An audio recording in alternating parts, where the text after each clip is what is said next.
स्वागत है दोस्तों हमारे चैनल के टीवी स्टोरी पर।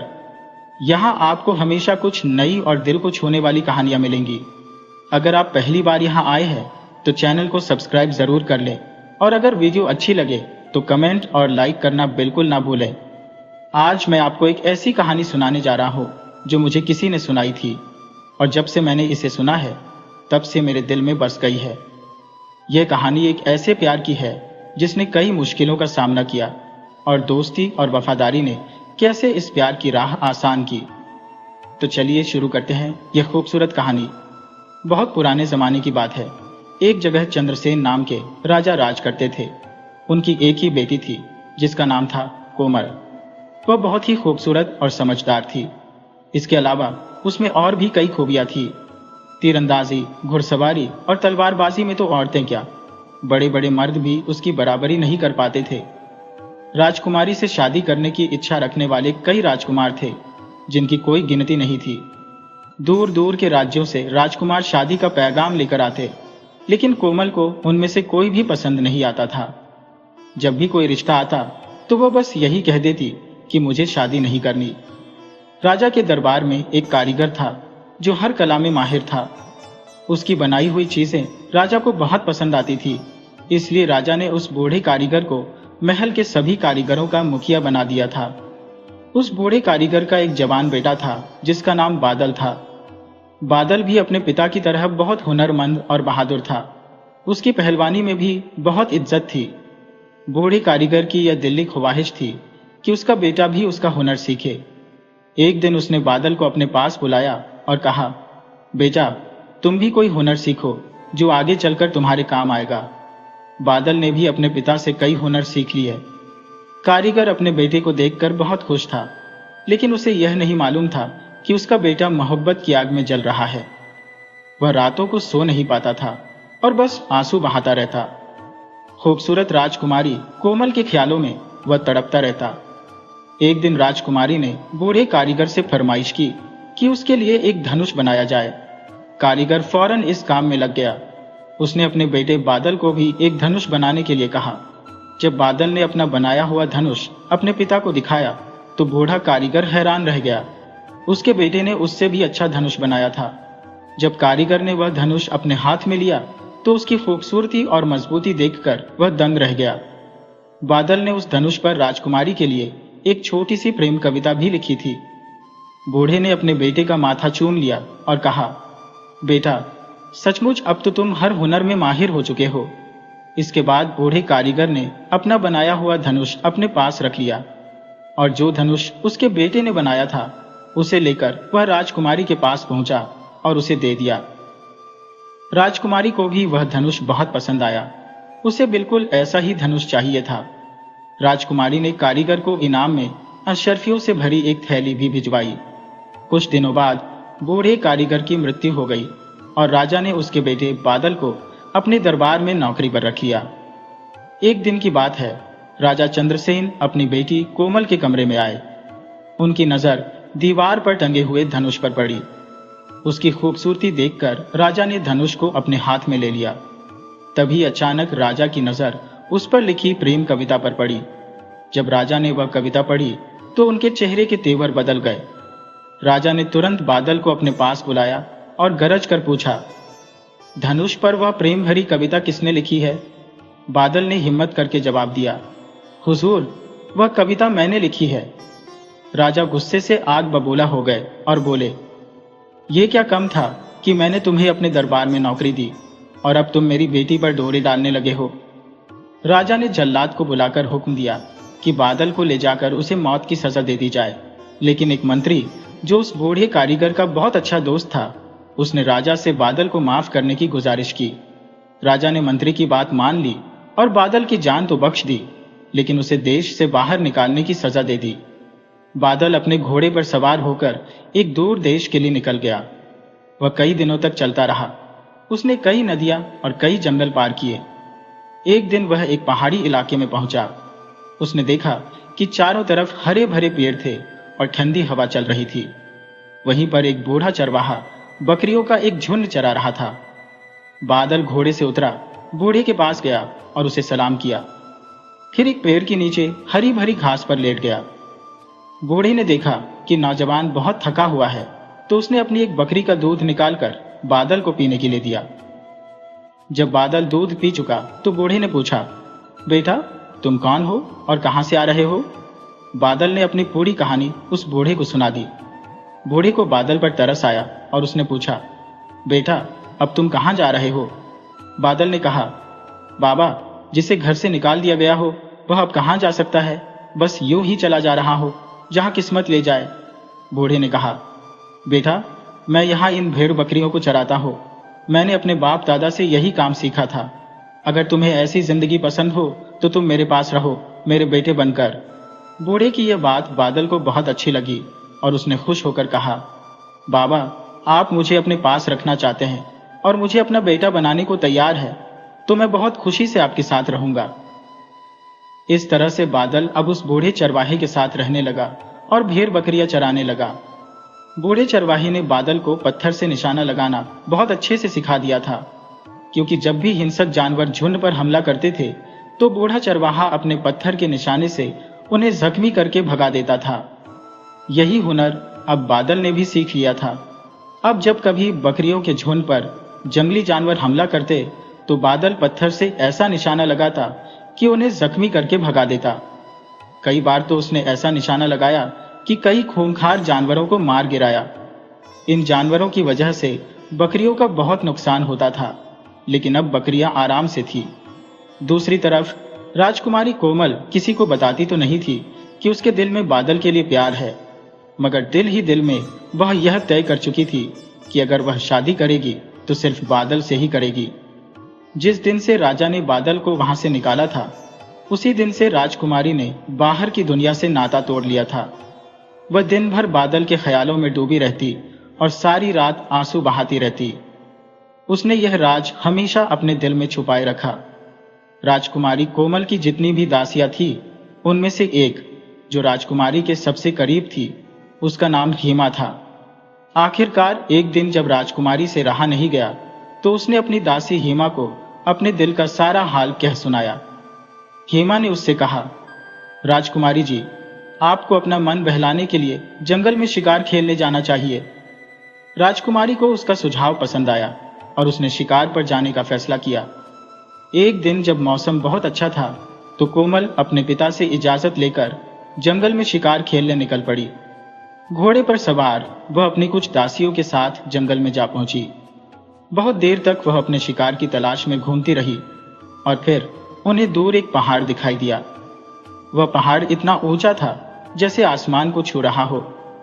कोमल अपनी सहेलियों के साथ घोड़े दौड़ाती हुई उस पहाड़ तक जा पहुंची। चलते चलते वह काफी दूर निकल आई थी और फिर वहां पर उसे एक हिरनी दिखाई दी। वह हिरनी देखने में ऐसी लगती थी मानो सोने की बनी हो। हिरनी ने राजकुमारी का मन मोह लिया था और राजकुमारी ने उस हिरनी को जिंदा पकड़ने का फैसला किया। राजकुमारी की दासियां हाथों में रस्सियां लेकर हिरनी को घेरने लगी। कोमल ने उस हिरनी पर फंदा फेंका, लेकिन हिरनी बहुत चौकन्नी थी और वह राजकुमारी के फंदे से बच गई। राजकुमारी कोमल ने 3 बार कोशिश की, लेकिन हिरनी उसके हाथ नहीं आई। अपनी इस नाकामयाबी पर राजकुमारी को बहुत शर्म महसूस हुई। वह अपने घोड़े को दौड़ाती हुई हिरनी का पीछा करती रही। उसका घोड़ा तो हवा से बातें कर रहा था, लेकिन हिरनी की चाल भी कुछ कम नहीं थी। घोड़ा हिरनी तक नहीं पहुंच पाया। राजकुमारी कोमल हिरनी का पीछा करते हुए अपनी दासियों से बहुत आगे निकल आई थी और फिर हिरनी और कोमल का घोड़ा दोनों दासियों की आंखों से ओझल हो गए। दौड़ते दौड़ते अब हिरनी भी थक चुकी थी और राजकुमारी का घोड़ा भी बेहाल हो चुका था। तभी वह हिरनी भागती हुई एक गुफा के अंदर चली गई। यह देखकर राजकुमारी बहुत खुश हुई कि बस अब तो हिरनी मेरे हाथ में आ गई। यह सोचकर वह हिरनी के पीछे पीछे उस गुफा के अंदर चली गई। लेकिन अंदर जाकर उसने क्या देखा कि गुफा के दूसरी तरफ भी रास्ता था और हिरनी उसमें से बाहर निकल चुकी थी। राजकुमारी फिर से घोड़े पर चढ़कर हिरनी का पीछा करने लगी। हिरनी के पीछे दौड़ते दौड़ते वह उस पहाड़ तक जा पहुंची जहां पर बादल अपनी भेड़ बकरियां चराता था। किसी शिकारी को हिरनी का पीछा करते हुए देखकर बादल ने हिरनी पर जोर से पत्थर मारा। पत्थर बिल्कुल निशाने पर लगा और हिरनी का एक सींग टूट गया और वह जमीन पर गिर पड़ी। यह देखकर राजकुमारी को बहुत गुस्सा आया और उसने अपनी तलवार निकालकर बादल से कहा, बेवकूफ चरवाहे, अगर मुझे हिरनी को मारना ही होता तो मैं कब की मार चुकी होती। मैं तो इसे जिंदा पकड़ना चाहती थी। तू कौन होता है दूसरों के काम में टांग अड़ाने वाला।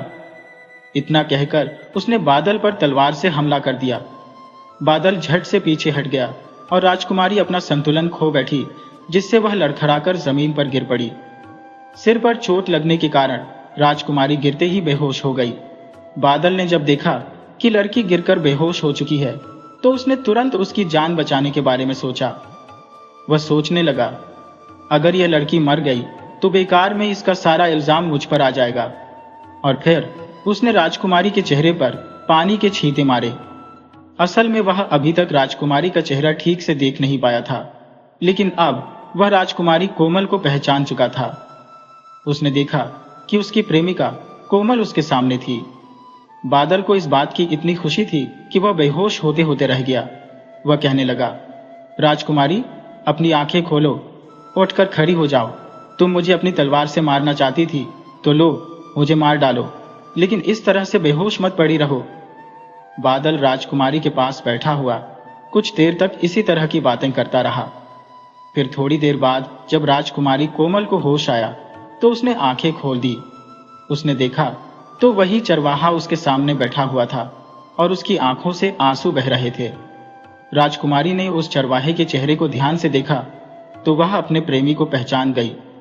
इतने में राजकुमारी की दासियां एक एक करके वहां आने लगी और वे सभी राजकुमारी से कहने लगी कि हमें जल्दी से महल वापस चलना चाहिए। पर राजकुमारी ने कहा, जब तक मेरी तबीयत ठीक नहीं हो जाती मैं यहां से वापस नहीं जाऊंगी। और वह मन ही मन सोच रही थी, क्या बादल ने मुझे पहचान लिया। फिर राजकुमारी ने अनजान बनते हुए बादल से पूछा, तुम यहां कितने समय से हो चरवाहे। बादल ने सोचा कि अब मैं जो भी कहूंगा बिल्कुल सच कहूंगा। वह बोला, मैं उस दिन से यहां पर काम कर रहा हूं जिस दिन से आपके पिता ने मुझे देश निकाला दिया था। राजकुमारी कोमल ने उससे माफी मांगते हुए कहा, यह मेरी ही गलती थी। मुझे ही चाहिए था कि मैं अपने पिता से कहकर तुम्हें देश निकाला ना देने के लिए मना लेती। कोमल की बातें सुनकर बादल बहुत खुश हुआ और वह अपने मुंह बोले पिता यानी बूढ़े चरवाहे को बुलाने के लिए चला गया। उसके पिता ने कहा कि हमें मेहमानों की अच्छी तरह से खातिरदारी करनी चाहिए। यह कहकर वह फौरन नजदीक के गांव में गया और वहां से खाने पीने के कई सामान लेकर आया और फिर मेहमानों के लिए अच्छे अच्छे पकवान बनाए गए। उसके बाद 15 दिन यूं ही गुजर गए। राजकुमारी की तबीयत अब पहले से बेहतर हो चुकी थी। अब दूसरी तरफ राजा चंद्रसेन की बात सुनिए। राजा चंद्रसेन ने अपने एक सेनापति को बुलाया और उससे कहा कि पूरा 1 महीना गुजर चुका है, राजकुमारी कोमल की कोई खबर नहीं मिली। तुम जाओ और उसे ढूंढकर फौरन महल में लेकर आओ। यह सेनापति बहुत दिनों से राजकुमारी से शादी करने की ख्वाहिश रखता था, इसीलिए वह जी जान से राजा की सेवा में लगा हुआ था। राजा का यह हुक्म पाकर वह बहुत खुश हुआ और उसी समय अपने साथ अपने 2 सिपाहियों को लेकर राजकुमारी की खोज में निकल पड़ा। निकलते समय उसने अपने साथ एक सुराही भी ली जिसमें वह शराब लेकर जा रहा था। सेनापति अपने साथियों के साथ 5 दिन तक राजकुमारी को ढूंढता रहा। आखिरकार उसे राजकुमारी मिल ही गई। जब वह उस जगह पर पहुंचा तो उसने देखा कि राजकुमारी एक पेड़ के नीचे बैठी हुई बादल से बातें कर रही थी। यह देखकर सेनापति जल भुन गया, लेकिन राजकुमारी को नाराज करने की उसमें हिम्मत नहीं थी। वह घोड़े से उतरा और फिर राजकुमारी के पास गया। उसने झुककर राजकुमारी को सलाम किया और फिर बोला, राजकुमारी जी, आपकी कोई खबर न पाकर महाराज चंद्रसेन बहुत परेशान है और उन्होंने मुझे आपकी तलाश में भेजा है। सेनापति और उसके सिपाहियों को बिठाया गया और उनकी खातिरदारी की गई। रात के समय सेनापति ने अपने साथ लाई हुई सुराही निकाली और उसमें से प्याली भर भर कर शराब पीने लगा। शराब के 2 प्याले पीने के बाद सेनापति शराब के नशे में बादल को बुरा भला कहने लगा और बोला, तुम एक मामूली से कारीगर के बेटे हो, राजकुमारी पर डोरी डालने की तुम्हारी हिम्मत कैसे हुई। बादल ने भी उसी अंदाज में जवाब दिया कि राजकुमारी मुझसे प्यार करती है। ये सुनते ही सेनापति आपे से बाहर हो गया और उसने बादल पर हमला कर दिया, लेकिन बादल पहले से ही तैयार था। और उसने अपना बचाव करते हुए सेनापति की छाती पर एक जोरदार मुक्का मारा।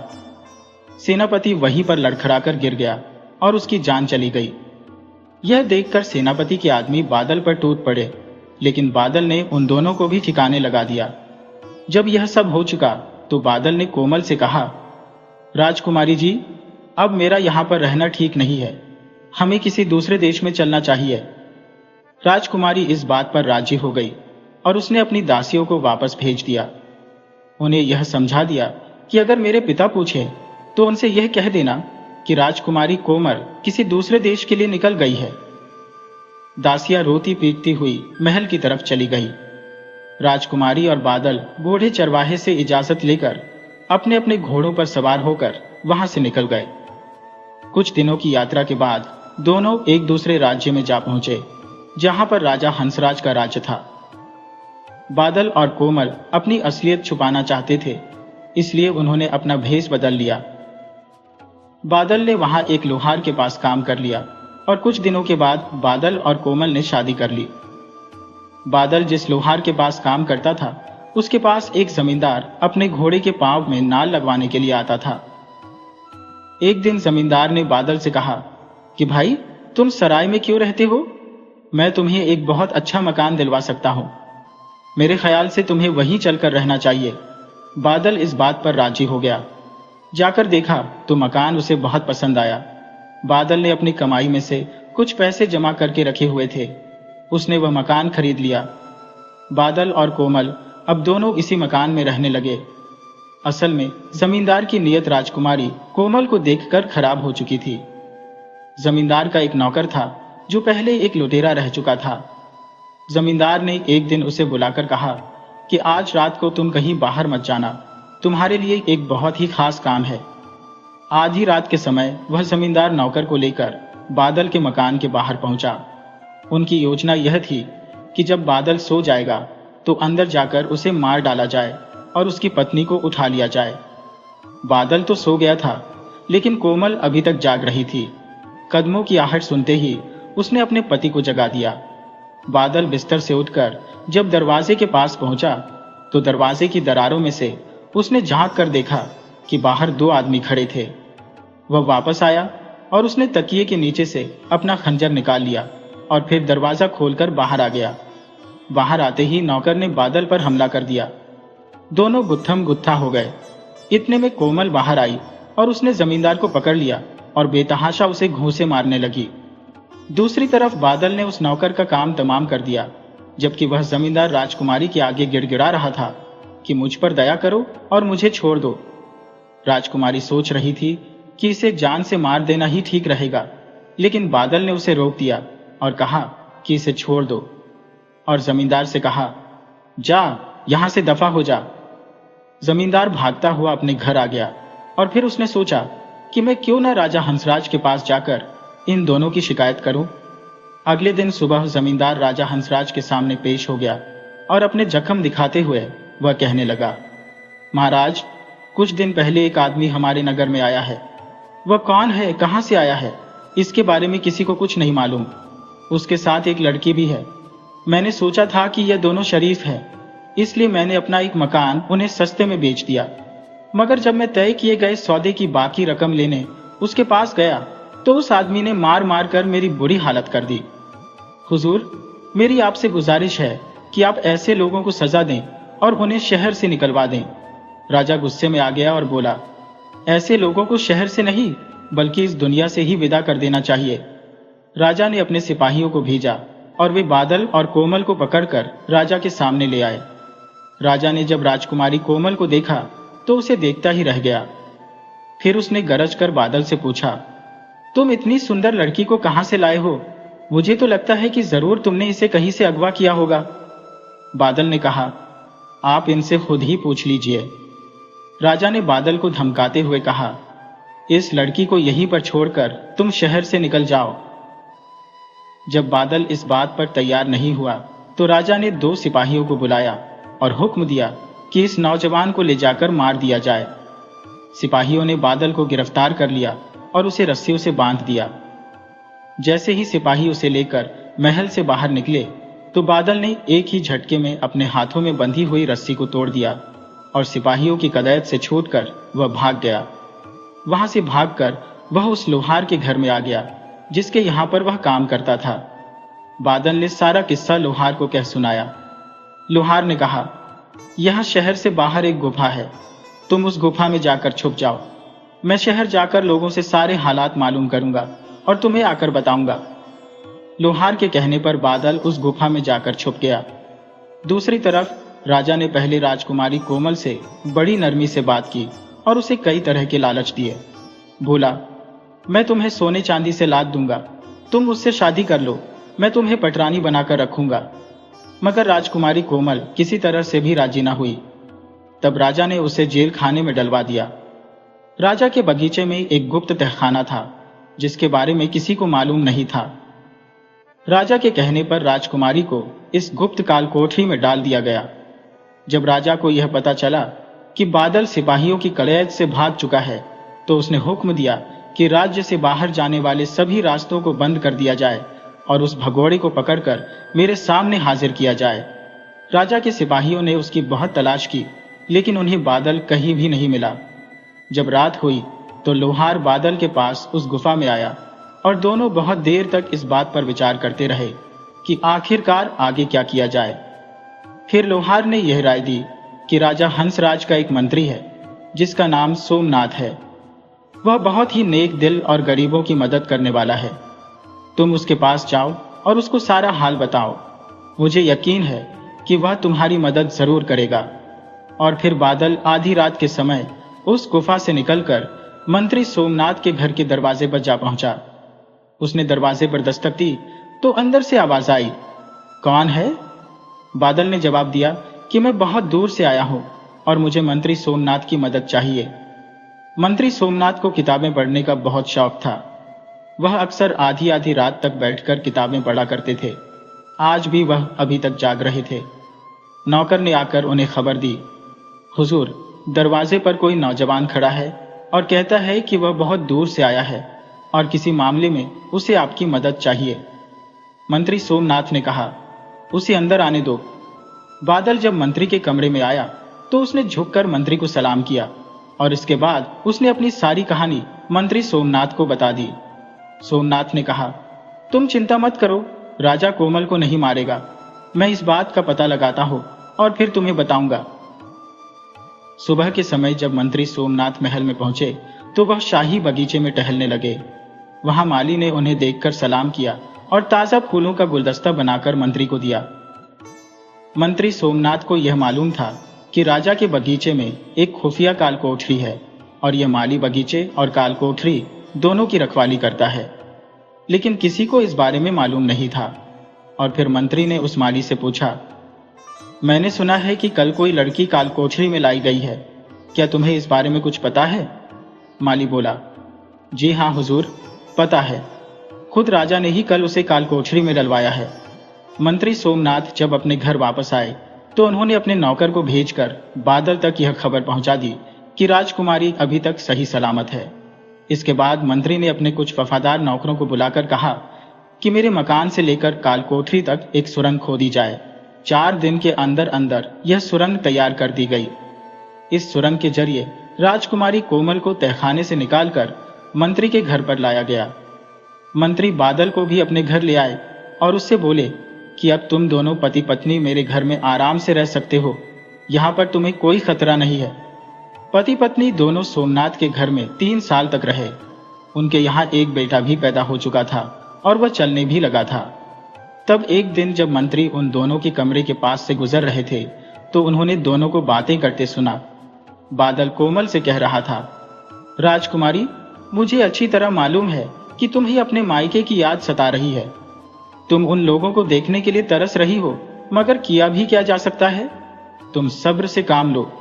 मुझे भी अपना देश बहुत याद आता है, मगर हम कर भी क्या सकते हैं? यह सुनकर मंत्री सोमनाथ कमरे के अंदर गए तो राजकुमारी कोमल ने फौरन अपने आंसू पोंछ डाले और उठकर मंत्री को सलाम किया। मंत्री ने कहा, बेटी, तुम परेशान मत हो, मुझे 1 महीने का समय दो। मैं खुद तुम दोनों को तुम्हारे देश पहुंचा दूंगा और तुम्हारे पिता को भी समझा दूंगा। इस तरह से 1 महीना गुजर गया। तब मंत्री सोमनाथ ने अपने कुछ आदमियों की मदद से बादल और राजकुमारी को शहर के बाहर एक गुफा में छुपा दिया। यह सब करने के बाद मंत्री सोमनाथ अपनी यात्रा पर जाने को तैयार हुए और उन्होंने रास्ते में उस गुफा से बादल और राजकुमारी कोमल को अपने साथ ले लिया।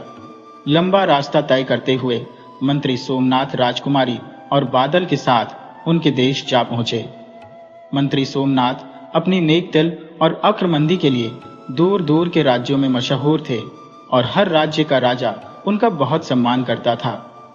राजकुमारी कोमल के पिता राजा चंद्रसेन को भी मंत्री सोमनाथ की आने की खबर मिली, तो उन्होंने बहुत खुशी से मंत्री सोमनाथ का स्वागत किया और उनकी खूब खातिरदारी की।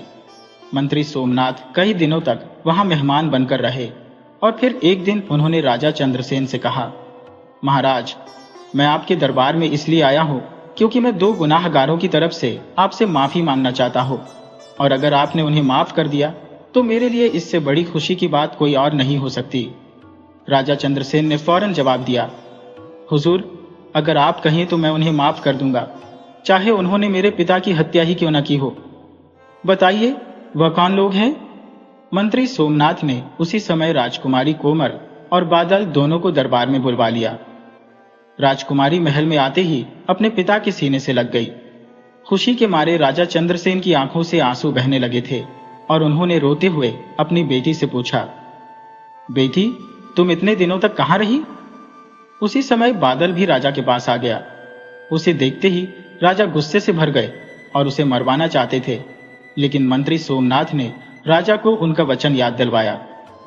फिर राजा ने मंत्री सोमनाथ की बात को मानते हुए बादल को अपना दामाद मान लिया।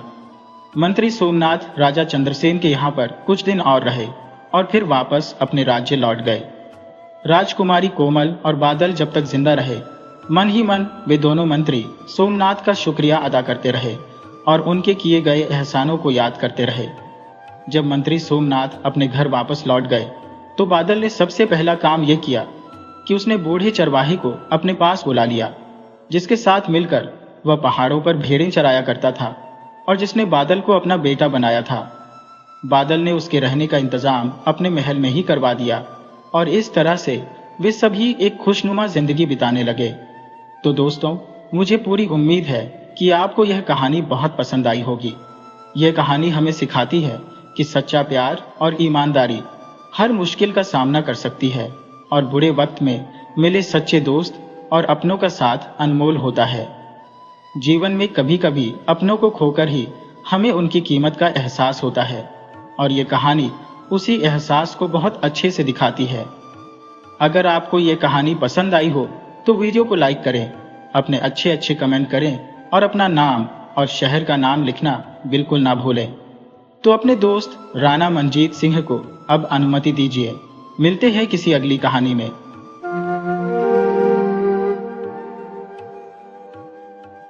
नमस्ते दोस्तों, आज मैं आपके लिए एक ऐसी कहानी लेकर आया हूँ जो हमें सिखाती है कि घमंड और जुल्म का अंजाम हमेशा बुरा होता है और यह भी कि किसी गरीब की आह कभी खाली नहीं जाती। ये कहानी हमें बताती है कि ताकत और दौलत से सब कुछ नहीं जीता जा सकता, इंसानियत सबसे बड़ी चीज होती है। अगर आप हमारे चैनल पर नए हैं तो चैनल को सब्सक्राइब जरूर कर लें ताकि ऐसी ही नई और दिलचस्प कहानियां आपसे कभी न छूटे। अगर यह कहानी आपके दिल को छू जाए तो लाइक, शेयर और कमेंट करके हमें जरूर बताइएगा। सूर्यगढ़ के राजा वीरसेन एक बहुत बड़े सम्राट थे। उनके राज्य में कई छोटे छोटे राज्य भी आते थे। उनकी विशाल और ताकतवर सेना की वजह से उन्होंने बहुत से राजाओं को अपने सामने झुकने पर मजबूर कर दिया था। इतनी बड़ी सल्तनत और इतनी ताकत ने राजा वीरसेन को घमंडी और ऐशो आराम पसंद बना दिया था। उनके जीवन में बस 2 ही काम थे, या तो किसी राज्य पर हमला करने का प्लान बनाना या फिर किसी सुंदर नाचने वाली का नाच देखते हुए शराब पीना। उनके इतने बड़े राज्य को चलाने के लिए उनके पास एक से बढ़कर एक बहादुर योद्धा थे। इन्हीं में से एक था सेनापति सोनभद्र। ये सेनापति सोनभद्र की तलवार की ही ताकत थी जिसकी वजह से राजा वीरसेन इतने बड़े सम्राट बन पाए थे। सेनापति सोनभद्र ने राजा के लिए कई लड़ाइयां जीती और उन्हें कामयाबी दिलाई। इस बात से खुश होकर राजा ने अपने राज्य में से एक छोटी सी रियासत सोनभद्र को तोहफे में दे दी। इस रियासत का नाम कीकमगढ़ था। आज सेनापति सोनभद्र के महल में बहुत चहल पहल थी। आज उनकी शादी का जश्न था।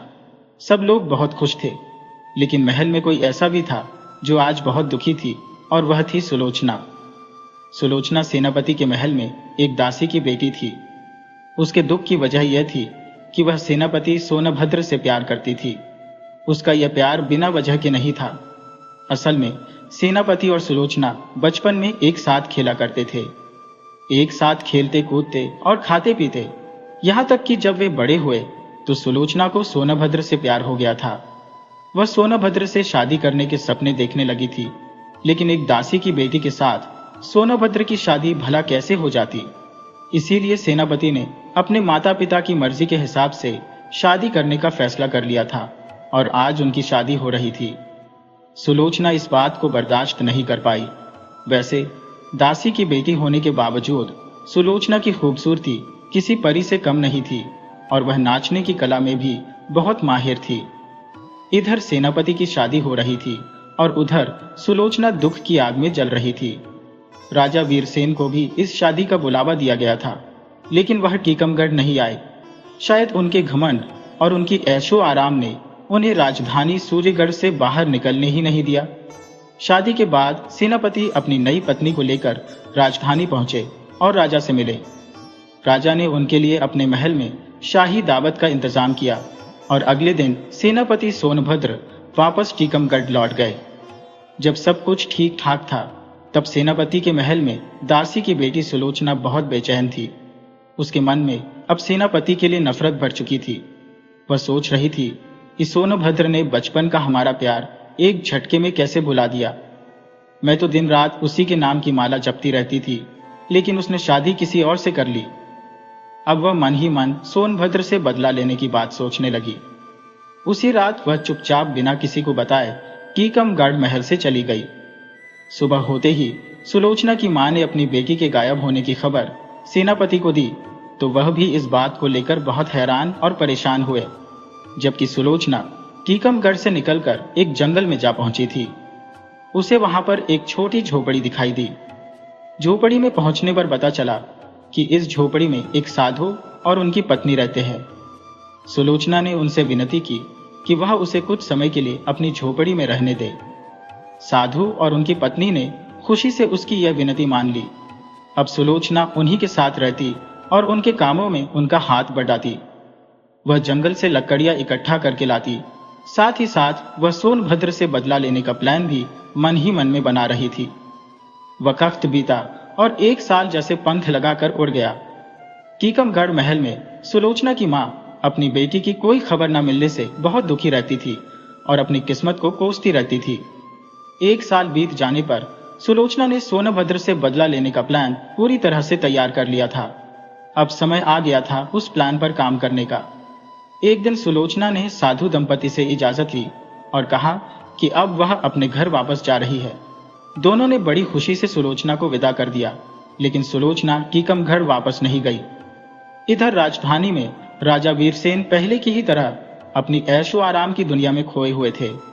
शराब और सुंदर औरतों में वह डूबे हुए थे कि तभी एक दासी ने आकर कहा, महाराज की जय हो, एक लड़की आपसे मिलना चाहती है। राजा ने कहा, एक भी पल बिना गंवाए उसे हमारे पास भेज दो। लड़की राजा वीरसेन के सामने पहुंची तो राजा उसकी सुंदरता देखकर अपने होश खो बैठे। ये लड़की कोई और नहीं बल्कि दासी की बेटी सुलोचना थी। सुलोचना की सुंदरता का जादू अय्याश राजा वीरसेन पर चल चुका था। अब सुलोचना वही सूर्यगढ़ महल में रहकर राजा को अपना नाच दिखाती और उनका मनोरंजन करती। उसके प्यार का तीर राजा के दिल में चुभ चुका था। वह अब सुलोचना को पूरी तरह से पाना चाहते थे। दूसरी तरफ टीकमगढ़ में सुलोचना की मां और सेनापति सोनभद्र इस बात से बिल्कुल ही अनजान थे कि सुलोचना अब कहां पर है और किस हाल में है। जबकि यहाँ राजधानी सूर्यगढ़ में सुलोचना अपनी भयानक योजना को पूरा कर रही थी। एक दिन शराब के नशे में राजा ने सुलोचना से कहा, सुलोचना, मैं तुम्हारा इस कदर दीवाना हो गया हूं कि मैं तुम्हें पूरी तरह से पाना चाहता हूं। मैं तुम्हें अपनी रानी बनाकर रखूंगा। सुलोचना ने जब यह देखा कि राजा पूरी तरह से उसके काबू में आ चुके हैं, तो उसने एक शर्त रखी कि आप मुझे सोनभद्र का सिर मनवा दीजिए तो मैं आपकी दासी बनकर रहूंगी, आप जो चाहेंगे वही होगा।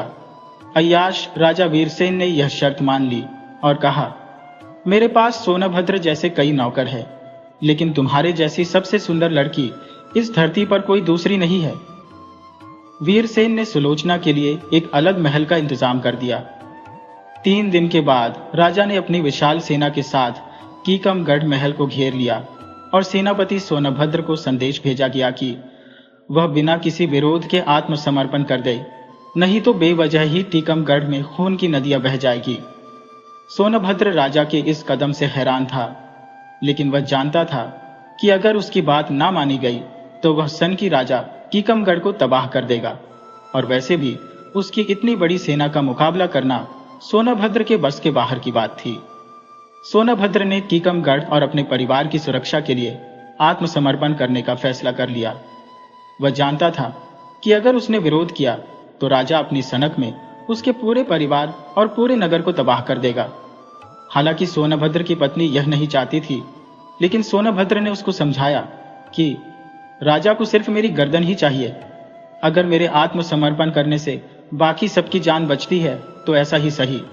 2 दिन की खींचतान के बाद सोनभद्र ने आत्मसमर्पण कर दिया। उसे गिरफ्तार करके सीधा जेल में डाल दिया गया। वह अभी तक इस पूरी साजिश से अनजान था। अगले ही दिन राजा ने यह खबर सुलोचना तक पहुंचा दी कि कल सुबह सोनभद्र का सिर उसके पास पहुंच जाएगा।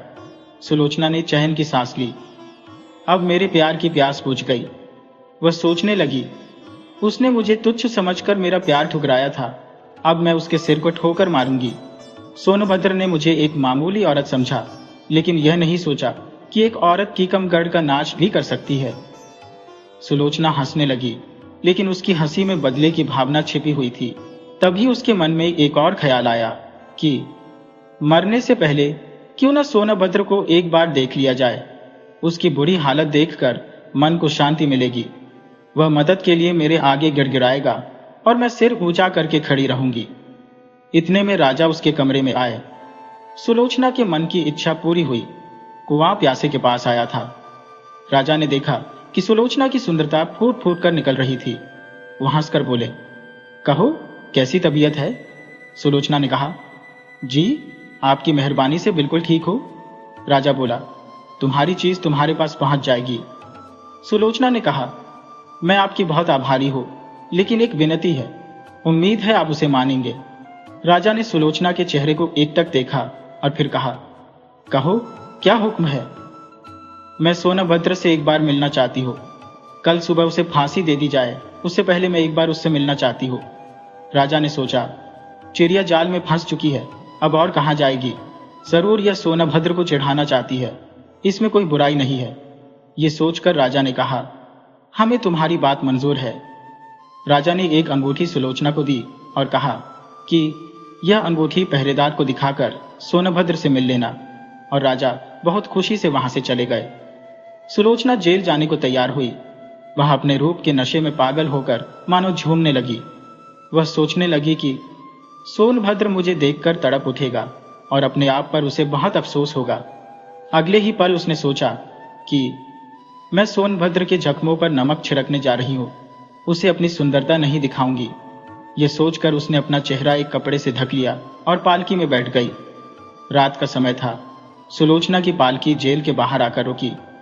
यहां से उसने कोतवाल को आवाज लगाई। सिपाहियों ने उत्तर दिया, हम उन्हें अभी बुलाते हैं।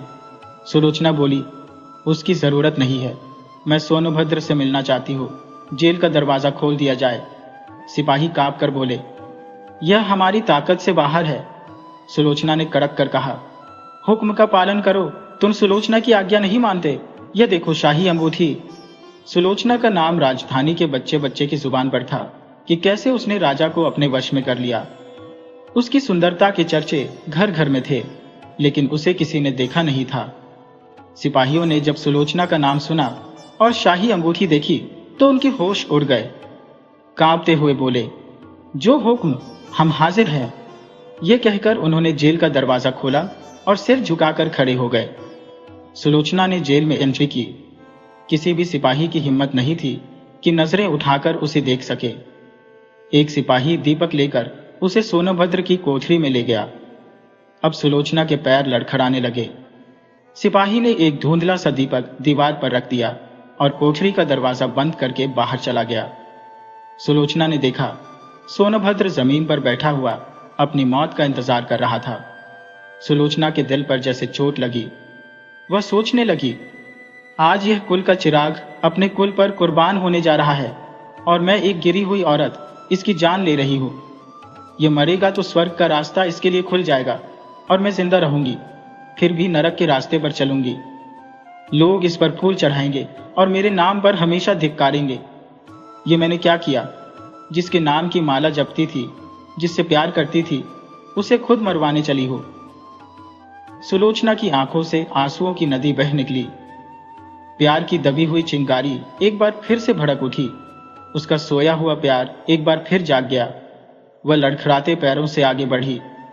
सोनभद्र ने सिर उठाकर देखा तो उसे समझ में आ गया और बोला, सुलोचना, ये क्या? आधी रात के वक्त तुम यहां पर क्यों आई हो? सुलोचना की आंखों में आंसुओं का झरना फूटने लगा था, लेकिन वह पी गई। आज उसे पता चल गया कि वह कितनी गिरी हुई थी। संभल कर बोली, कुछ मानने आई हो? कहो, क्या मानती हो? मैं देने को तैयार हो। सुलोचना फूट फूट कर रोने लगी और बोली, तुमने एक बार मेरा दिल तोड़ा था, लेकिन आज जो मैं मांगूंगी वो तुम्हें देना पड़ेगा। बोलो, वचन देते हो? सोनभद्र को हैरानी हुई। सोचने लगा, हो ना हो यह अपने के पर शर्मिंदा है। गंभीरता से बोला, कहो, क्या चाहती हो?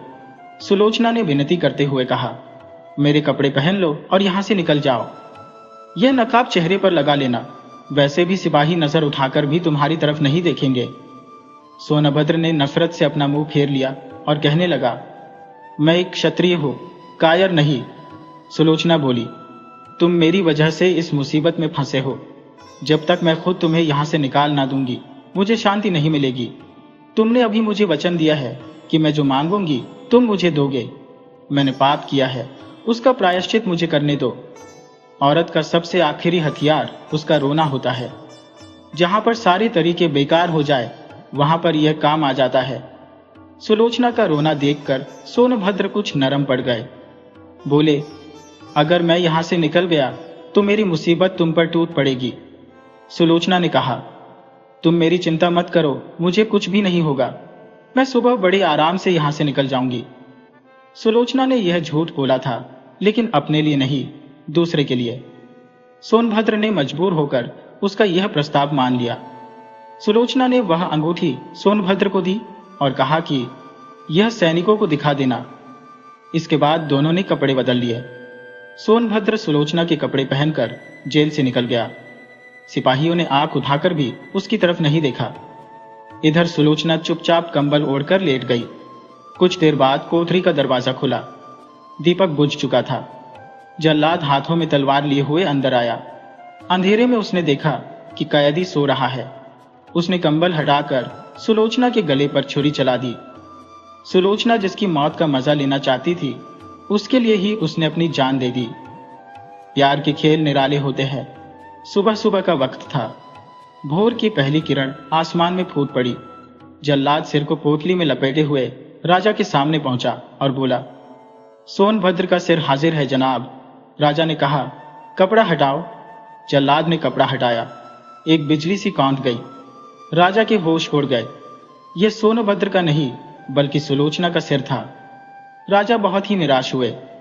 सुलोचना के बदले का यह कैसा दिल तोड़ देने वाला नजारा था। यह खबर टीकमगढ़ पहुंची तो सबको बहुत दुख हुआ। सोनभद्र कई दिनों तक रोते रहे। टीकमगढ़ महल में ही एक मंदिर बनवाकर उस पर सुलोचना का नाम लिखवा दिया गया। आने वाले कई सालों तक लोगों को इस भयानक अफसोस की याद रहेगी। जिला बनारस में बीरा नाम का एक गांव है। वहां पर एक विधवा बुढ़िया रहती थी। उसकी कोई औलाद नहीं थी, जिसका नाम भूगी था। उसके पास एक धुर भी जमीन नहीं थी और ना ही रहने के लिए घर था।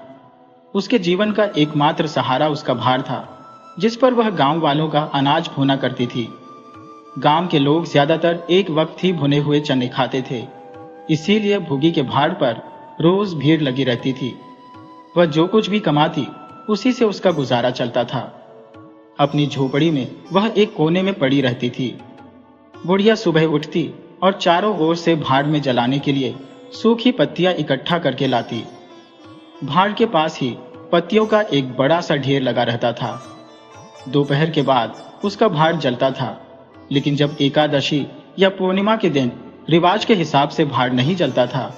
इसके अलावा अगर गांव के जमींदार उदयभान के घर से अनाज भूनने के लिए आ जाता, उस दिन भी बुढ़िया को भूखे ही सोना पड़ता था, क्योंकि जमींदार उसको अनाज भूनने के बदले में कोई पैसे नहीं देता था। बुढ़िया उसके घर का पानी भी भरती और कभी कभी इस काम के लिए उसे अपना भाड़ भी बंद करना पड़ता था। वह जमींदार के गांव में रहती थी, इसीलिए जमींदार को उससे हर तरह का बिगाड़ लेने का हक था। गांव वालों की नजर में इसे ज्यादती नहीं कहा जा सकता था। जमींदार को बुढ़िया की बिल्कुल भी फिक्र नहीं थी, क्योंकि एक तो बुढ़िया 2-1 दिन भूखी रहने से मर नहीं सकती थी, और अगर भगवान की मर्जी से वह मर भी जाती तो उसकी जगह पर कोई और मिल सकता था। जमींदार की यह मेहरबानी क्या कम थी कि वह भोगी को अपने गांव में रहने दे रहा था। चैत्र का महीना था और संक्रांति का त्योहार। आज के दिन नए अनाज का सत्तू खाया और दान किया जाता है। घरों में आग नहीं जलती। भोगी का भाड़ आज पूरे जोरों पर था। उसके सामने एक मेला सा लगा हुआ था। सांस लेने की भी फुर्सत नहीं थी। ग्राहकों की जल्दीबाजी पर कभी कभी वह झुंझला पड़ती थी। तभी जमींदार साहब के यहां से 2 बड़े बड़े टोकरे अनाज के आ पहुंचे। जमींदार के आदमियों ने हुक्म दिया कि अभी भून दो। भोगी दोनों टोकरे देखकर डर गई। अब भी दोपहर थी, पर सूरज ढलने से पहले इतना अनाज भूनना नामुमकिन था। घड़ी 2 घड़ी और मिल जाती तो कुछ खाने के लिए कमा लेती, क्योंकि जमींदार का अनाज तो मुफ्त में ही भूनना पड़ता है। भोगी सोचने लगी कि किस्मत से इतना भी न देखा गया और इन दूतों को भेज दिया। अब आधी रात तक मुफ्त में भाड़ जलाना पड़ेगा। और फिर निराश होकर उसने दोनों टोकरे ले लिए। जमींदार के आदमी ने डांट कर कहा, देर ना लगे, नहीं तो तुम जानती हो, यहीं पर बैठी रहो, जब अनाज भून जाए तो लेकर चले जाना। बैठने की हमें छुट्टी नहीं है, लेकिन तीसरे पहर तक दाना भून जाना चाहिए। जमींदार के आदमी ये ताकीद देकर वहां से चले गए और भूखी अनाज भूनने लगी। लेकिन मन भर अनाज भूनना कोई मजाक तो नहीं था। उस पर बीच बीच में भूनना बंद करके भाड़ में आग भी झोंकनी पड़ती थी। तीसरा पहर हो गया और काम अभी आधा भी ना हुआ था। बुढ़िया को डर था कि जमींदार के आदमी आते ही होंगे और आते ही गालियां देंगे, मारेंगे। उसने तेजी से हाथ चलाना शुरू किया। रास्ते की ओर देखती और फिर बालू कड़ाही में छोड़ती जाती, यहां तक कि बालू ठंडी हो जाती। उसे समझ में नहीं आता था कि क्या करे। न तो भूनते बनता था और न ही छोड़ते बनता था। सोचने लगी, ये कैसी आफत आ पड़ी है। जमींदार कौन सी मुझे रोटियां देता है, कौन सा मेरा आंसू पोंछता है। अपना खून जलाती हो तब जाकर खाने को मिलता है। लेकिन जब देखो जमींदार के आदमी खोपड़ी पर सवार रहते हैं, इसीलिए ना कि उनकी 4 अंगुली जमीन से मेरा गुजारा हो रहा है। क्या इतनी सी जमीन का इतना मोल है? ऐसे कितने ही टुकड़े गांव में बिना किसी काम के पड़े हैं। वहां तो केसर नहीं उगती, फिर मुझ पर ही क्यों यह हर वक्त दबाव रहता है। कोई भी बात हुई और यह धमकी मिल जाती है कि भाड़ खोद कर फेंक दूंगा, बर्बाद कर दूंगा। मेरे सिर पर कोई होता तो यह सब ना सहना पड़ता। बुढ़िया इन्हीं बातों में खोई हुई थी कि जमींदार के आदमी वहां पर आ पहुंचे और कड़क आवाज में बोले, क्यों री, दाने भून गई क्या? भूखी ने बिना डरे कहा, भून तो रही हो, देखते नहीं हो। सारा दिन बीत गया और तुझसे इतना सा अनाज भी ना भुना गया। ये तू दाना भून रही है कि उसे बर्बाद कर रही है? ये तो बिल्कुल कचरा है, इसका सत्तू कैसे बनेगा? हमारा सत्यानाश कर दिया। देख तो आज जमींदार जी तेरी क्या हालत करते हैं। इस घटना का नतीजा यह हुआ कि उसी रात को भाड़ खोद डाला गया और बदनसीब बुढ़िया अब बेसहारा हो गई थी। भूखी को अब खाने का कोई सहारा नहीं रहा। गांव वालों को भी भाड़ के तबाह हो जाने से बड़ा दुख हुआ। लोगों ने जाकर जमींदार से कहा कि बुढ़िया को भाड़ जलाने की इजाजत दे दीजिए, लेकिन जमींदार ने कोई ध्यान नहीं दिया। वह अपना रौब कम नहीं कर सकते थे। बुढ़िया से उसके कुछ शुभ चिंतकों ने विनती की कि वह जाकर किसी दूसरे गांव में क्यों नहीं बस जाती, लेकिन बुढ़िया का दिल इस प्रस्ताव को नहीं मान रहा था। इस गांव में उसने अपने 50 साल काटे थे। यहाँ के एक एक पेड़ पत्ते से उसे प्यार हो गया था। जिंदगी के सुख दुख इसी गांव में भोगे थे। अब आखिरी समय में वह इसे कैसे छोड़ दे, यह सोचकर ही वह दुखी हो जाती थी। दूसरे गांव के सुख से यहाँ का दुख भी उसे प्यारा था। इसी तरह 1 महीना बीत गया। सुबह का वक्त था। जमींदार उदयभान अपने 2-3 आदमियों के साथ लगान इकट्ठा करने के लिए जा रहे थे। उन्हें अपने आदमी पर भरोसा नहीं था। जब वह बुढ़िया के भाड़ के आगे से निकले तो उन्होंने भाड़ की ओर देखा तो उनके बदन में आग लग गई। बुढ़िया अपने भाड़ को फिर से तैयार कर रही थी। बड़ी तेजी से उस पर मिट्टी के गोले रख रही थी। शायद उसने कुछ रात रहते ही यह काम शुरू कर दिया था और सूरज निकलने से पहले ही उसे खत्म कर देना चाहती थी। उसे जरा भी शक नहीं था कि मैं जमींदार के खिलाफ कोई काम कर रही हो। उसे देखकर उदयभान ने गरज कर कहा, किसके हुक्म से यह कर रही है? घुघी ने हैरान होकर देखा तो सामने जमींदार साहब खड़े हैं। उदयभान ने फिर पूछा, किसके हुक्म से बना रही है? सब लोग कहने लगे कि बना लो तो बना रही हो। जमींदार ने कहा, मैं अभी इसे खुदवा डालूंगा। ये कहकर उन्होंने भाड़ को एक ठोकर मारी। गीली मिट्टी सब कुछ बिखर गई। दूसरी ठोकर पर बुढ़िया सामने आ गई और ठोकर उसकी कमर पर पड़ी। अब बुढ़िया को गुस्सा आया। उसने कमर सहलाते हुए कहा, महाराज, तुम्हें आदमी का डर नहीं तो भगवान का तो करो। मुझे इस तरह से उजाड़ कर क्या पाओगे? क्या इस 4 अंगुली जमीन में सोना निकल आएगा? मैं तुम्हारे ही भले को कहती हूं कि गरीब की आह मत लो, मेरा दिल दुखी मत करो। उदयभान ने कहा, अब तो यहां पर फिर से भाड़ ना बनाएगी? भाड़ ना बनाऊंगी तो खाऊंगी क्या? तेरे पेट का हमने ठेका नहीं लिया। मैं तुम्हारे घर का पानी भी तो भरती हूं। गांव में रहना है तो मेरा काम भी करना पड़ेगा। काम तो तभी करूंगी जब भाड़ बनाऊंगी। गांव में रहने के नाते तुम्हारा काम नहीं कर सकती तो फिर गांव छोड़कर निकल जा। क्यों छोड़कर निकल जाऊं? 12 साल खेत जोतने से इंसान जमीन का मालिक हो जाता है। मैं तो इस झोपड़ी में बूढ़ी हो गई। मेरे सास ससुर और उनके बाप दादा इसी झोपड़ी में रहे। अब इसे यमराज को छोड़कर और कोई मुझसे ले नहीं सकता। जमींदार ने गरज कर कहा, अच्छा, तो अब कानून भी सिखाने लगी है। हाथ पैर पड़ती तो चाहे मैं तुझे रहने भी देता, लेकिन अब तुझे निकाल कर ही दम लूंगा। जमींदार ने अपने आदमियों से कहा, अभी जाकर उसकी पत्तियों के ढेर में आग लगा दो। देखिए भाड़ कैसे बनाती है। जमींदार के आदमियों ने पत्तियों के ढेर में आग लगा दी। एक ही पल में हाहाकार मच गया। आग की लपटें आसमान से बातें करने लगी। उसकी लपटें इधर उधर दौड़ने लगी। सारे गांव के लोग उस आग के पहाड़ के चारों ओर जमा हो गए। भूगी अपने भाड़ के पास ही दुखी भाव से खड़ी यह आग का तमाशा देख रही थी।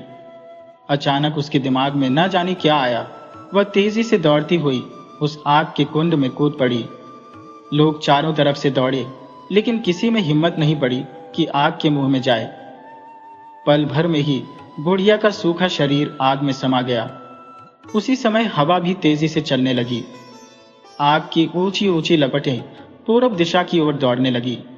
भाड़ के नजदीक ही किसानों की कई झोपड़ियां थी। वह आग की लपटों का शिकार बन गई। इसी तरह हिम्मत पाकर आग की लपटें और आगे बढ़ी। सामने जमींदार उदयभान के खेत थे। उस पर आग टूट पड़ी। अब गांव में हलचल मच गई। आग बुझाने की तैयारियां होने लगी, लेकिन पानी के छींटों ने मानो आग पर घी का काम किया। आग की लपटें और ज्यादा भड़की और जमींदार की विशाल हवेली को अपने काबू में कर लिया। देखते ही देखते जमींदार की हवेली आग के दरिया में डूब गई और जलती हुई हवेली से आने वाली चीख पुकार बुढ़िया की चीख पुकार से भी ज्यादा दर्दनाक थी। एक बुढ़िया और गरीब औरत का सब कुछ तबाह करके उसने खुद अपने विनाश को दावत दी थी।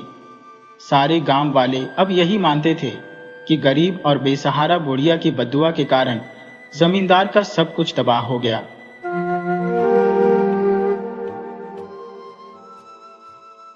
जब इंसान अपने जाने पहचाने माहौल से निकलकर एक नई दुनिया में कदम रखता है, तब उसकी असली परीक्षा शुरू होती है। माया के लिए भी यही बात थी। वह गांव की टेढ़ी मेढ़ी पगडंडियों पर चलती बैलगाड़ी में बैठी थी और उसके मन में कई सवाल घूम रहे थे। जिस घर में वह पली बड़ी थी, जहां हर दीवार और हर कोना उसकी पहचान का हिस्सा था, वह सब पीछे छूट चुका था। अब उसके सामने एक नया सफर था, एक नई जिम्मेदारी थी, ससुराल। क्या वहां उसे अपनाया जाएगा? क्या वह सबकी उम्मीदों पर खरी उतर पाएगी, या यह परीक्षा उसकी जिंदगी का सबसे कठिन इम्तिहान साबित होगी? ससुराल सिर्फ एक घर नहीं होता, यह एक परंपरा होती है, एक ऐसी दुनिया जहां हर नए रिश्ते की डोर नाजुक होती है, हर शब्द का वजन होता है और हर गलती एक कसौटी बन जाती है। माया को नहीं पता था कि उसका यह सफर आसान होगा या मुश्किल, लेकिन इतना जरूर था कि यह सफर उसे सिर्फ बहू नहीं बल्कि एक निडर और समझदार स्त्री बनाएगा। आज से उसकी ससुराल की परीक्षा शुरू हो रही थी, जिसमें हर दिन, हर रिश्ता और हर परिस्थिति उसे परखने वाली थी। क्या माया इस परीक्षा में सफल होगी? क्या वह अपने ससुराल में अपनी जगह बना पाएगी? आइए इस रोमांचक और भावनाओं से भरी कहानी में डूबते हैं और देखते हैं कि कैसे माया अपने धैर्य, हिम्मत और समझदारी से अपने नए जीवन की हर कसौटी को पार करती है। गांव का माहौल और माया का सफर। गांव के कच्चे रास्तों पर बैलगाड़ी की आवाज गूंज रही थी। आसमान में हल्की सी धुंध थी और खेतों में पसरी हरियाली मन को सुकून दे रही थी। दूर कहीं मंदिर की घंटियां बज रही थी और पक्षियों की चहचहाहट से पूरा माहौल गांव की सुगंध में रचा बसा लग रहा था। उसी बैलगाड़ी में बैठी थी माया, जो आज पहली बार अपने ससुराल जा रही थी। उसके मन में न जाने कितनी उलझनें थी। घूंघट के अंदर से उसने एक नजर अपने पति राजू पर डाली, जो बैलगाड़ी के आगे बैठा था। वह सीधा सादा लेकिन समझदार और मेहनती था। माया के पिता ने बहुत गरीब घर में उसकी शादी की थी, लेकिन यह बात उसे कभी बुरी नहीं लगी। उसकी मां ने उसे हमेशा समझाया था कि घर बड़ा हो या छोटा, इज्जत और मेहनत से जीने वाला इंसान ही असली सुख पाता है। पर ससुराल कैसी होगी, वहां लोग कैसे होंगे, ये सब सोचकर उसका दिल जोरों से धड़क रहा था। बैलगाड़ी जैसे ही गांव में पहुंची, रास्ते के दोनों ओर खड़े लोगों ने नई दुल्हन को देखने के लिए घूंघट के अंदर झांकने की कोशिश की। औरतें धीरे धीरे कानाफूसी करने लगी। बहुत सुंदर लग रही है बहू, लेकिन देखना इसे यहाँ की आदतें कब लगती है। हम देखते हैं सास ससुर के साथ निभा पाएगी या नहीं। माया को यह सब सुनाई दे रहा था। उसकी सास चंदा देवी दरवाजे पर खड़ी थी, लाल रंग की साड़ी में लिपटी हुई, आंखों में एक अजीब सा संदेह था। माया जैसे ही बैलगाड़ी से उतरी, उसकी सास ने बिना कुछ कहे उसे अंदर बुला लिया। घर छोटा था लेकिन बहुत साफ सुथरा। मिट्टी की दीवारों पर गोबर से लिपाई की गई थी और दरवाजे पर आम के पत्तों की बंधनवार लटक रही थी। अंदर पहुंचते ही माया को लगा जैसे वह एक अलग दुनिया में आ गई हो। सास ने बिना मुस्कुराए कहा, पहले रसोई में जा और पानी गर्म कर, सबको हाथ मुंह धोना है। माया को समझ आ गया कि उसकी परीक्षा शुरू हो चुकी थी। उसने धीरे से अपना घूंघट ऊपर किया और पानी गर्म करने चल पड़ी। गांव में गैस का चूल्हा नहीं था, लकड़ियों से जलता चूल्हा था। माया ने अब तक कभी लकड़ी के चूल्हे पर खाना नहीं बनाया था, लेकिन आज उसे सीखना ही था। उसने घूंट भरकर हिम्मत जुटाई और चूल्हे में फूंक मारकर आग जलाने लगी।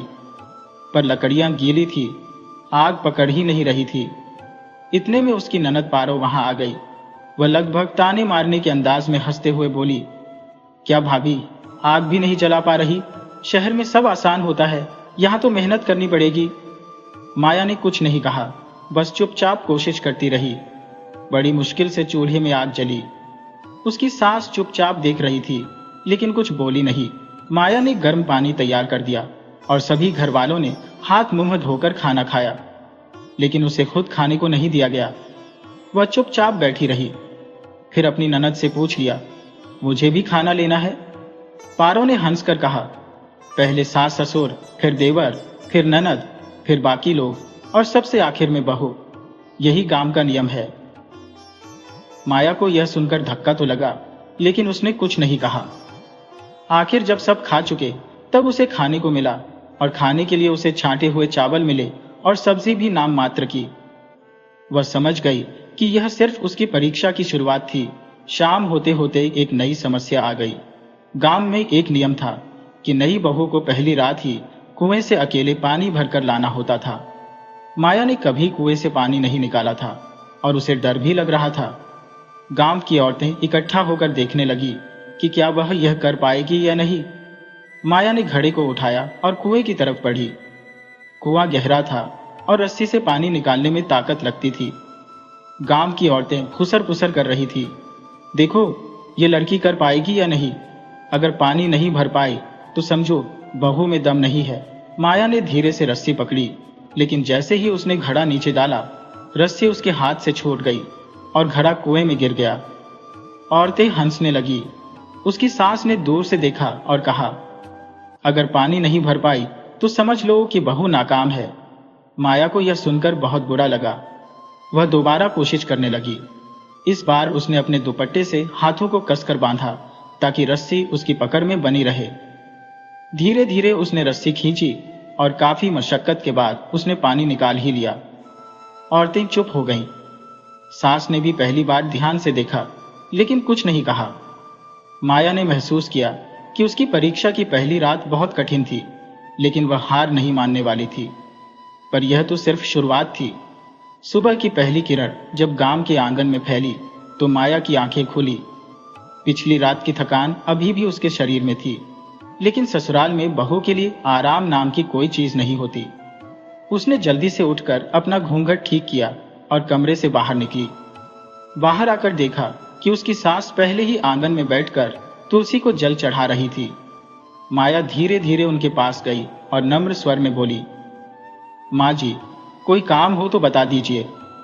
सास ने एक नजर उसे देखा, फिर ठंडे स्वर में कहा, बहू, ससुराल में काम मानना नहीं पड़ता, खुद ही देखना पड़ता है। माया ने झटपट रसोई की तरफ कदम बढ़ाए। चूल्हा जलाना अब भी उसके लिए चुनौती था, लेकिन आज उसने ठान लिया था कि किसी भी तरह से सबको नाश्ता बनाकर देना है। उसने बड़ी मुश्किल से आग जलाई और जल्दी जल्दी आटा गूंथकर पराठे बनाने लगी। इतने में ननद पारो आकर बोली, भाभी जल्दी करो, नहीं तो सब चिढ़ जाएंगे। माया ने उसकी बात सुनी और हाथों की रफ्तार तेज कर दी, लेकिन भाग दौड़ में उसका हाथ चूल्हे की जलती लकड़ी से छू गया और हल्का सा जल गया। दर्द से उसकी आंखों में आंसू आ गए, लेकिन वह चुप रही। उसने बिना कुछ बोले अपने काम में ध्यान लगाया और नाश्ता तैयार कर दिया। घर के सभी लोग चौके में बैठकर खाने लगे। ससुर ने एक कौर लिया और बोले, नमक थोड़ा कम है, लेकिन ठीक है, सीख जाएगी। सास ने कोई प्रतिक्रिया नहीं दी, लेकिन ननद पारो ने धीरे से कहा, भाभी, गांव में बहू को हर चीज सही बनानी होती है, वरना लोग ताने मारते हैं। माया चुपचाप खड़ी रही। उसने महसूस किया कि हर किसी को खुश करना इतना आसान नहीं है। दोपहर होते ही माया को दूसरा बड़ा काम दिया गया, आंगन में बैठकर सबके कपड़े धोने का।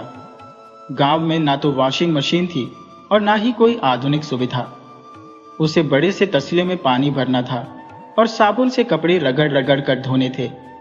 उसकी हथेलियां लाल पड़ गईं, लेकिन उसने हिम्मत नहीं हारी। तभी उसकी सास आई और बोली, जल्दी हाथ चला, धूप ढलने से पहले सब कपड़े सूख जाने चाहिए। माया ने और तेजी से कपड़े धोने शुरू किए। कुछ ही देर में देवर रामू वहां आया और बोला, भाभी, पानी तो सही से निचोड़ो, नहीं तो कपड़े जल्दी नहीं सूखेंगे। माया ने उसे देखा और मुस्कुरा दी। वह समझ चुकी थी कि हर कोई उसे परख रहा था। शाम को गांव में एक उत्सव था। घर के सभी लोग जाने की तैयारी करने लगे, लेकिन माया को कुछ नहीं बताया गया। जब उसने ननद से पूछा, क्या मुझे भी चलना है, तो पारो ने हंसकर कहा, नई बहू को ऐसे ही नहीं ले जाते, पहले ससुराल में कुछ दिन ठीक से निभाओ, फिर कहीं जाने की इजाजत मिलेगी। माया को यह सुनकर अजीब लगा, लेकिन उसने मन महसूस कर अपने कमरे में जाना ही ठीक समझा। थोड़ी देर बाद घर में कोई नहीं था। माया अकेली थी और सोचने लगी कि क्या वह कभी इस घर का सही मायने में हिस्सा बन पाएगी। तभी अचानक दरवाजे पर किसी के दस्तक देने की आवाज आई। उसने दरवाजा खोला तो देखा कि एक बूढ़ी औरत खड़ी थी। उसके चेहरे पर झुर्रियां थी और आंखों में अजीब सी चमक थी। उसने धीरे से कहा, बहू, अकेली बैठी हो? यहां नई बहू को यूं अकेले नहीं छोड़ते, तुम्हें बहुत कुछ सहना पड़ेगा। माया ने चौंक कर पूछा, आप कौन है? बूढ़ी औरत मुस्कुराई और बोली, बस एक अपना मानो, मेरी बातों को याद रखना, यह ससुराल तुम्हारा असली इम्तिहान है, जो जीत गया वही राज करेगा। माया को यही शब्द अजीब लगे, लेकिन वह कुछ बोल नहीं पाई। बूढ़ी औरत धीरे धीरे अंधेरे में गायब हो गई।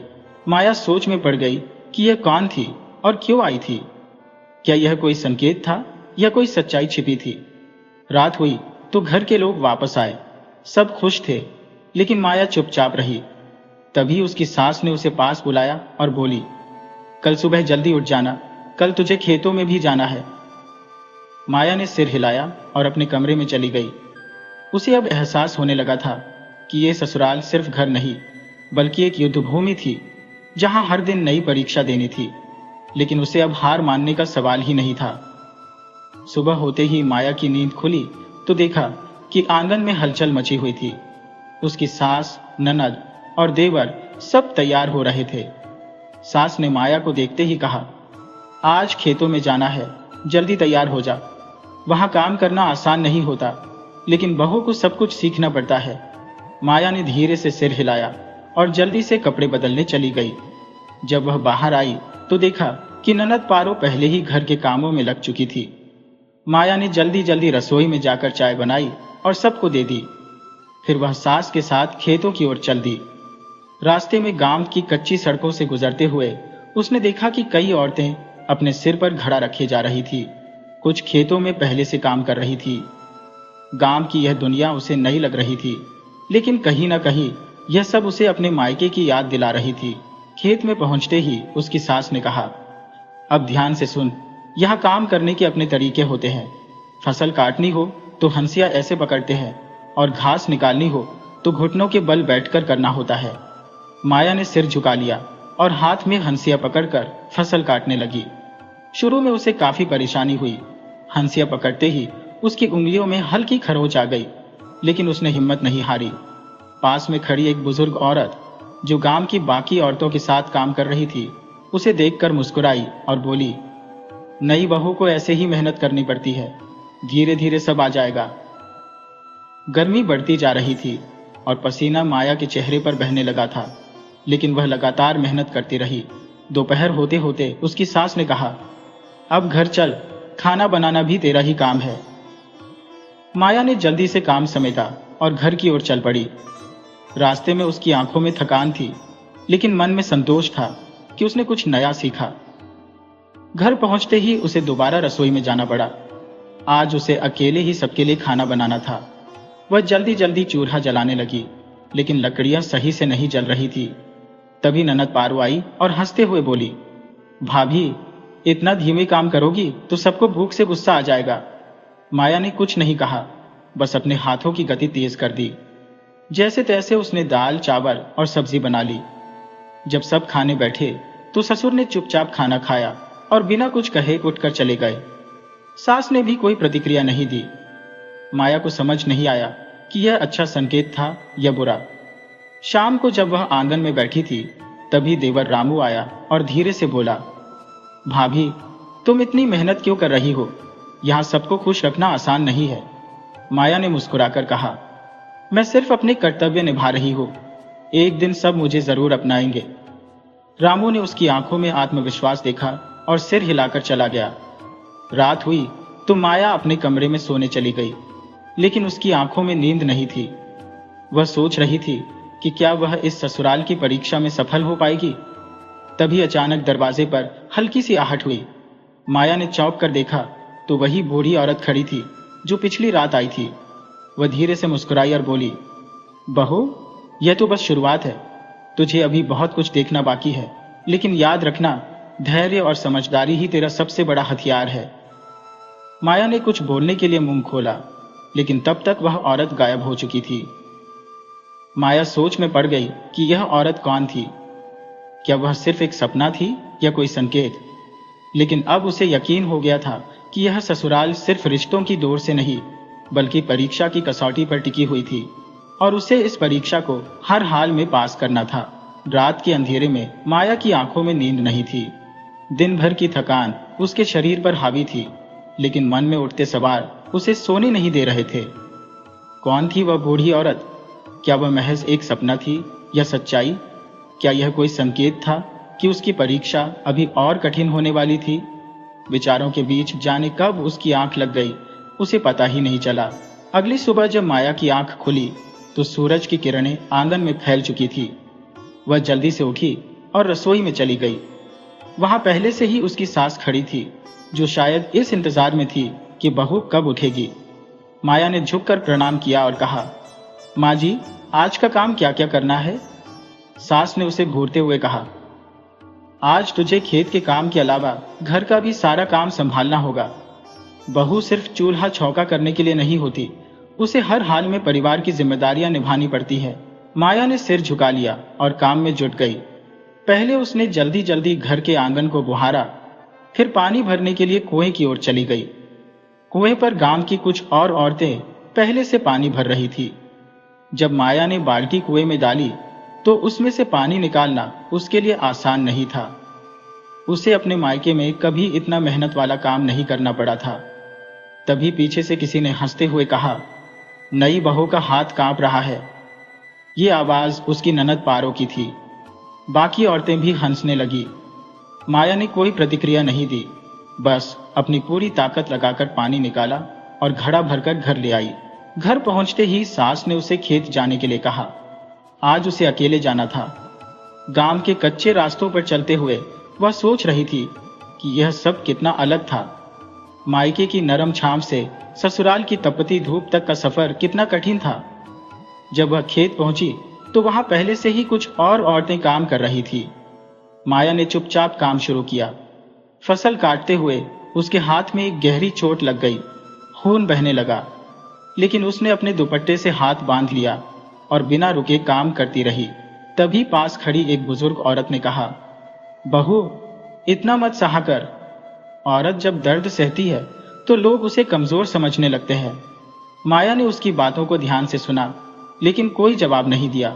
काम खत्म करके जब वह घर लौटी तो देखा कि सास और ननद चौके में बैठी थी। माया ने जल्दी से खाना बनाना शुरू किया, लेकिन हाथ में चोट होने की वजह से उसे परेशानी हो रही थी। जब वह चपाती बेल रही थी तो उसकी उंगलियां कांपने लगी। पारो ने यह देख लिया और मजाक उड़ाते हुए बोली, अरे भाभी, ये क्या, हाथ कांप क्यों रहे हैं? ससुराल में रहने के लिए इतना कमजोर दिल नहीं होना चाहिए। सास ने भी तीखे स्वर में कहा, अगर इतना ही मुश्किल लगता है तो मायके क्यों नहीं चली जाती? माया को यह सुनकर बहुत बुरा लगा, लेकिन उसने अपने आंसू छिपा लिए और धीरे धीरे अपना काम पूरा किया।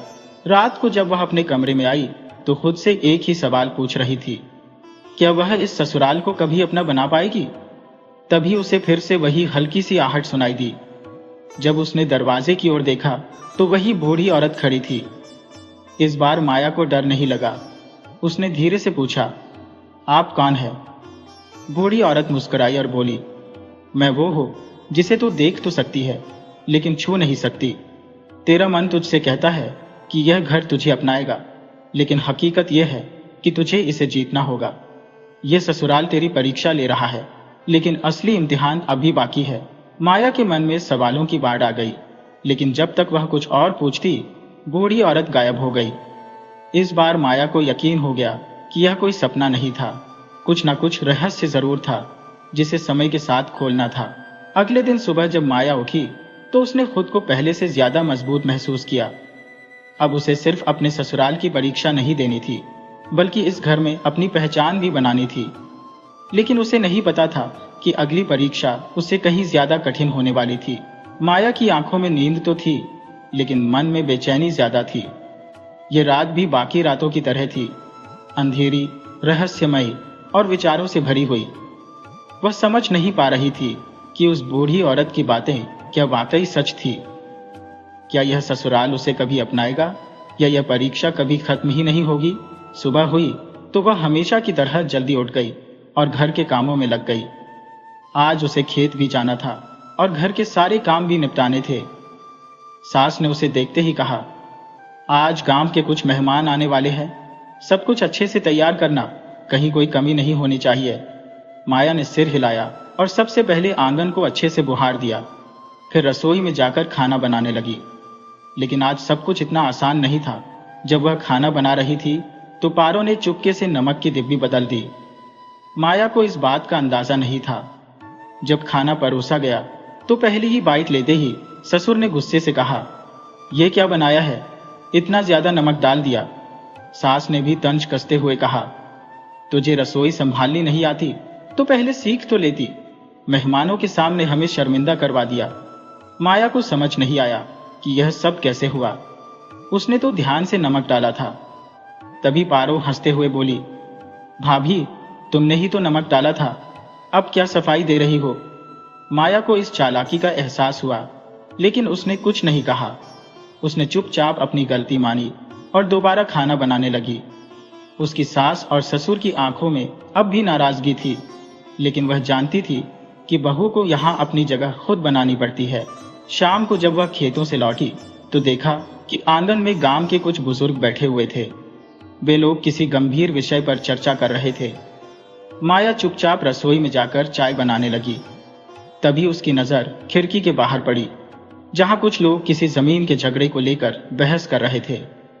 यह मामला उसके ससुर के खेतों से जुड़ा था। ससुर जी की चिंता चेहरे पर साफ दिख रही थी। माया ने धीरे से कहा, बाबूजी, क्या मैं कुछ मदद कर सकती हूं? ससुर ने गुस्से से उसकी ओर देखा और बोले, तू घर के कामों पर ध्यान दे, ये सब तेरे बस की बात नहीं है। माया चुप रह गई, लेकिन उसने इस मामले की सच्चाई जानने की ठान ली। रात को जब सब सो चुके थे, माया ने आंगन में अकेले बैठे ससुर से पूछा, बाबूजी, अगर आप मुझे इस परिवार का हिस्सा मानते हैं तो मुझे भी परिवार की मुश्किलों को समझने का हक होना चाहिए। यह सुनकर ससुर कुछ देर चुप रहे, फिर धीरे से बोले, गांव में जमीन को लेकर बहुत झगड़े होते हैं। कुछ लोग हमारी जमीन पर कब्जा करना चाहते हैं और हमें अपनी हकदारी साबित करनी होगी। माया ने सोचा, क्या यह भी उसकी परीक्षा का एक हिस्सा था? क्या अब उसे सिर्फ बहू बनकर नहीं, बल्कि इस परिवार की असली सदस्य बनकर कुछ करना था? उसने ठान लिया कि इस मामले की पूरी सच्चाई जानकर अपने परिवार की मदद करेगी। अगले दिन वह चुपचाप गांव के बुजुर्गों के पास गई और वहां खड़े होकर उनकी बातें सुनने लगी। तभी गांव के मुखिया की आवाज आई, जिसके पास असली दस्तावेज होंगे, जमीन उसी की होगी। ये सुनकर माया को याद आया कि एक बार उसने घर के पुराने बक्से में कुछ पुराने कागजात देखे थे। वह बिना देरी किए घर पहुंची और बक्सा खोलकर उन कागजातों को देखने लगी। उसे वहां पर ससुर जी की जमीन के असली दस्तावेज मिल गए। वह दौड़कर आंगन में आई और ससुर को वह कागजात दिखाए। ससुर ने ध्यान से उन्हें पढ़ा और एक गहरी सांस ली।